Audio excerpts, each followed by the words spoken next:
Hello students, welcome to connect with class. जैसे कि आपको पता है कि आपकी एनसीईआरटी की क्लास 4 की न्यू बुक्स आ चुकी हैं। उसमें से आपकी हिंदी की बुक का नाम है वीणा और उसमें आपको ये पोएम दी हुई है, ऐसा वर दो। ये एक कविता है जिसमें कि कवि भगवान से प्रार्थना कर रहा है और भगवान से कह रहा है कि भगवान मुझे इस तरीके के वरदान दे दो। वरदान मतलब होता है आशीर्वाद दे दो, मुझे अपनी ब्लेसिंग्स दे दो। तो लेट्स फाइंड आउट कि वो कवि जो है भगवान से क्या प्रार्थना कर रहा है। तो गिवन है ऐसा वर दो। वर मीन्स होता है वरदान।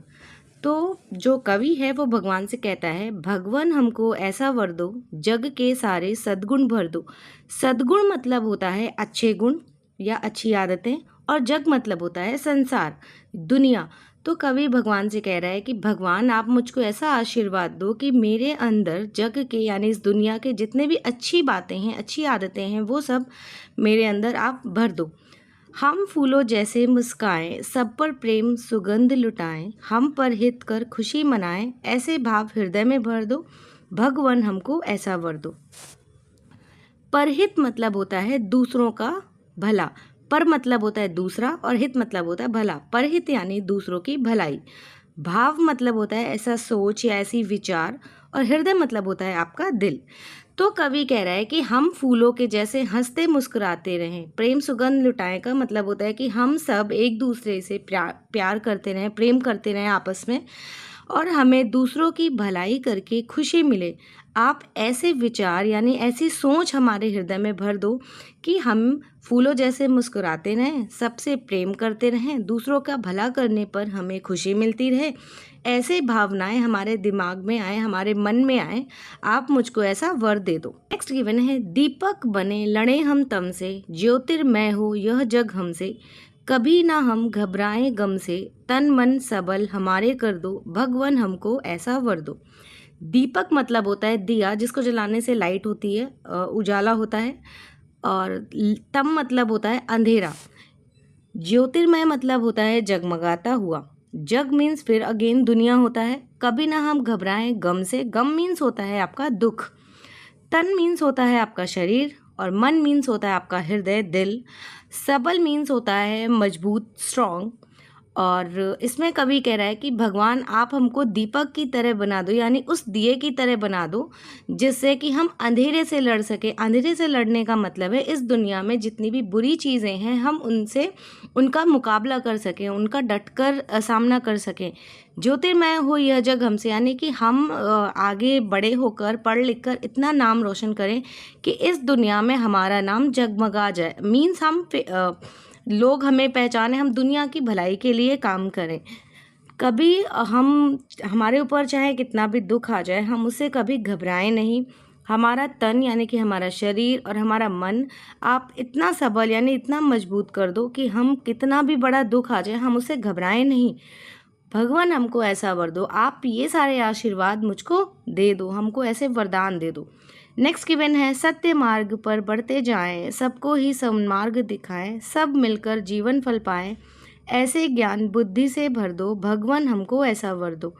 इसमें कह रहा है, और सन्मार्ग मतलब होता है अच्छा मार्ग। कवि यहाँ पर कह रहा है कि आप मुझको ऐसा आशीर्वाद दो जिससे कि मैं सच्चाई के रास्ते पर आगे बढ़ता जाऊं और मैं दूसरों को ही अच्छा मार्ग दिखाऊं, और हम सब मिलकर जो जीवन का फल, फल मीन्स होता है आपके जीवन का लक्ष्य, हमारी लाइफ का कुछ ना कुछ मोटिव होता है, कुछ ना कुछ उद्देश्य होता है जिसके लिए भगवान ने हमें इस धरती पर भेजा है।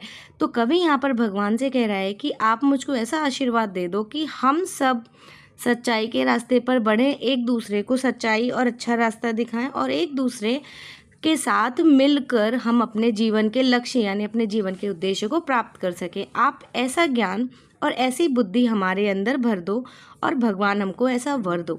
ये जो पोयम है ये आपकी कवि ने लिखी है, त्रिलोक सिंह ठकुरीला ने। तो चलिए हम एक बार फिर से पोयम पढ़ लेते हैं।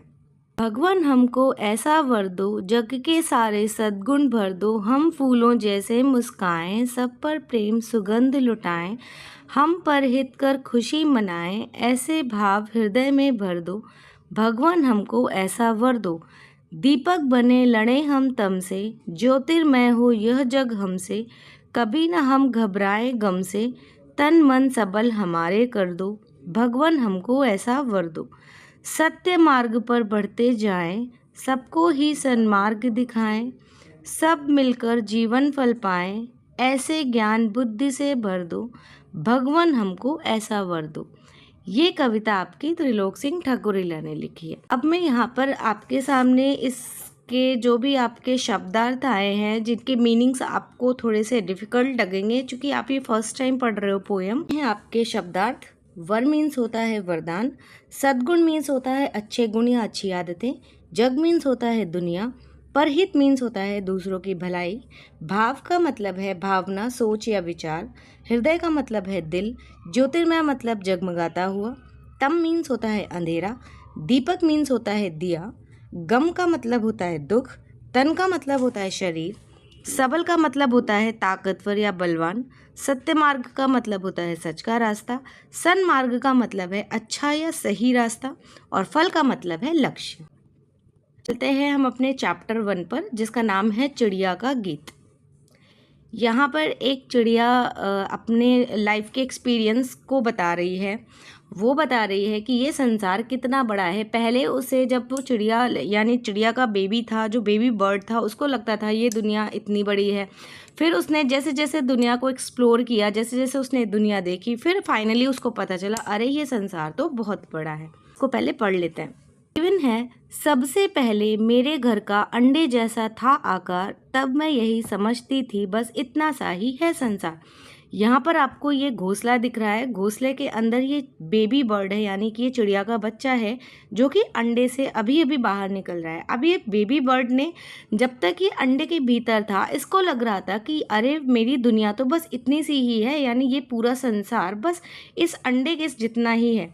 बट अब ये बोल रही है कि जब मैं इस अंडे में थी, मतलब तब मुझे लगता था कि मेरे घर का जो साइज़ है, मेरे घर का जो आकार है, बस इतना सा ही है। अब इसके बाद आपको नेक्स्ट गिवन है, फिर मेरा घर बना घोंसला सूखे तिनकों से तैयार, तब मैं यही समझती थी बस इतना सा ही है संसार।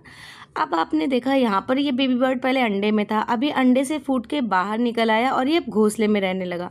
अब ये बेबी बर्ड क्या बोल रहा है कि जब ये अंडे से निकल के बाहर आ गया तो कह रहा कि फिर मेरा जब घोंसला बन गया उसका घर, तब उसको और ये जो घोंसला था वो इसका सूखे तिनको मतलब होता है सूखी घास की छोटे छोटे से टुकड़े। अब भी कह रहा है कि जब ये सूखे घास के छोटे छोटे टुकड़ों से जब ये घोंसला बनकर तैयार हुआ था, तब उसे लगता था अरे ये दुनिया तो बस इस घोंसले के जितने ही है। नेक्स्ट आपको गिवन है, फिर मैं निकल गई शाखों पर, हरी भरी थी जो सुकुमार, तब मैं यही समझती थी बस इतना सा ही है संसार। अब आपने देखा कि जब ये बेबी बर्ड जब तक उड़ नहीं सकता था तब तक ये अपने घोंसले में रहता था, लेकिन जब ये थोड़ा बहुत उड़ने लगा, अपने घोंसले से निकल के बाहर आया, डालियों पर रहने लगा, तो उसने बताया कि तब उसे लगा कि ये जो दुनिया है ये बस इस डाली के जितनी ही है, यानी इसके बाहर तो कोई दुनिया ही नहीं है। यहाँ पर आपको दिया हुआ शाखों, शाखों मतलब होता है इस पेड़ की टहनी। ये जो आपको दिख रहा है हिस्सा, इसे हम बोलते हैं पेड़ की डाली, शाखा या टहनी। अब ये हरी भरी का क्या मतलब है, यहाँ पर आपको खूब सारी पत्तियाँ दिख रही हैं। और सुकुमार मतलब होता है कोमल, यानी ये जो पत्तियाँ हैं, लीव्स हैं, ये सुकुमार हैं और दिखने में बहुत सुंदर लगती है। तब जब बेबी बर्ड इस डाल पर रहने आया, तब उसको लगा अरे ये दुनिया तो बस इस डाल की जितनी है, इससे बाहर तो आगे कोई दुनिया ही नहीं है। नेक्स्ट गिवन है, आखिर जब मैं आसमान में उड़ी दूर तक पंख पसार, तभी समझ में मेरी आया बहुत बड़ा है यह संसार। अब लास्ट में बेबी बर्ड क्या बोल रही है कि पहले जब वो अंडे में थी, अंडे से फिर वो घोंसले में आई, घोंसले से फिर वो डाली पर आई, और डाली पर से जब उसने फाइनली आकाश में उड़ान भरी और उसने दूर दूर तक दुनिया देखी, दूर दूर तक उसने झीलें, नदियाँ, यानी पूरी जब वर्ल्ड को एक्सप्लोर करना, उसने दुनिया को एक्सप्लोर करना शुरू किया, तब उसको समझ में आ रही ये दुनिया तो बहुत बड़ी है। तो यहाँ पर आपका जो आखिर है, आखिर मतलब होता है अंत, पसार का मतलब होता है फैलाना, और तब उसको ये फाइनल समझ में आ गया कि ये दुनिया तो बहुत बड़ी है। यानी यहाँ पर कुल मिला के ये जो बेबी बर्ड है ये अपने लाइफ के एक्सपीरियंस को आपके साथ शेयर कर रही है कि पहले वो अंडे में रहती थी, उसे लगा ये दुनिया तो बस अंडे जैसी है, फिर वो घोंसले में आई, तब उसे समझ में आया कि ये दुनिया बस घोंसले जैसी ही है। फिर जब वो डाली पर रहने गई, उसे लगा अरे ये दुनिया तो बस डाली की जितनी बड़ी है। लेकिन जब फाइनली उसने उड़ान भरी और दूर दूर तक दुनिया को देखा, तब उसे समझ में आया कि ये दुनिया तो बहुत ज़्यादा बड़ी है। जैसे पहले जब आप बेबी हुआ करते थे, छोटे बच्चे थे, तब आपको लगता था ये दुनिया सिर्फ उतनी ही है जितना कि आपका घर, यानी आपके फैमिली मेम्बर्स और आपका वो जो घर था बस उतनी ही बड़ी आपकी दुनिया थी। लेकिन फिर आप थोड़ा सा बड़े हुए, आप अपने घर के बाहर आस पड़ोस में गए, तब आपको लगा कि आपकी दुनिया बस ये आस पड़ोस की जितनी ही बड़ी है। फिर आपने थोड़ा आगे बढ़ा, एक्सप्लोर किया, स्कूल तक आए, फिर आपको लग रहा होगा शायद अभी कि दुनिया बस इस स्कूल के जितनी ही है। लेकिन फिर फर्दर जब आप धीरे करके आगे और ट्रैवल करोगे, नई नई चीज़ें देखोगे, और देन आपको भी समझ में आया कि दुनिया बहुत बड़ी है। तो चलते हैं, हम एक बार इस पोएम को फिर से रीड कर लेते हैं। इवन है, सबसे पहले मेरे घर का अंडे जैसा था आकार, तब मैं यही समझती थी बस इतना सा ही है संसार। फिर मेरा घर बना घोंसला सूखे तिनकों से तैयार, तब मैं यही समझती थी बस इतना सा ही है संसार। फिर मैं निकल गई शाखों पर, हरी भरी थी जो सुकुमार, तब मैं यही समझती थी बस इतना सा ही है संसार। आखिर जब मैं आसमान में उड़ी दूर तक पंख पसार, तभी समझ में मेरी आया बहुत बड़ा है यह संसार। और ये जो आपकी पोयम है, इसे लिखा है निरंकार देव सेवक ने, ये इस कविता के कवि हैं। तो अभी मैं आपके सामने इस वाले चैप्टर के शब्दार्थ को डिस्प्ले करूँगी। अगर आपने साथ के साथ ही शब्दार्थ को लिख लिया है तो वेल एंड गुड, अदरवाइज़ आप इसका स्क्रीनशॉट कर सकते हैं और फर्दर आप अपनी इससे नोटबुक में लिख सकते हैं। तो गिवन है आपका, संसार मीन्स होता है दुनिया, घोंसला आपका होता है चिड़िया का घर, तिनका मीन्स होता है आपकी सूखी घास, शाखा को बोलते हैं डाली या टहनी, हरी भरी मीन्स पत्तों से भरी हुई, सुकुमार मीन्स सुंदर तथा कोमल, पसार मीन्स होता है फैलना या फैलाना, आखिर मीन्स होता है अंत, इतना सा का मतलब होता है बहुत छोटा। इतना छोटा, जैसे आप बोलते हो इतना सा उतना सा, इसका मतलब होता है बहुत छोटा। So this was all about the chapter 1 चिड़िया का गीत। आई होप आपको ये वाला चैप्टर चिड़िया का गीत और इसके पहले वाला चैप्टर ऐसा वर दो, ये आपको अच्छे से क्लियर हो गया होगा। इसकी जो भी क्वेश्चन आंसर्स हैं और जो इसकी आपकी एक्सरसाइज दी हुई है बुक में, उसे हम नेक्स्ट वीडियो में कवर करेंगे। Till then, thanks for watching.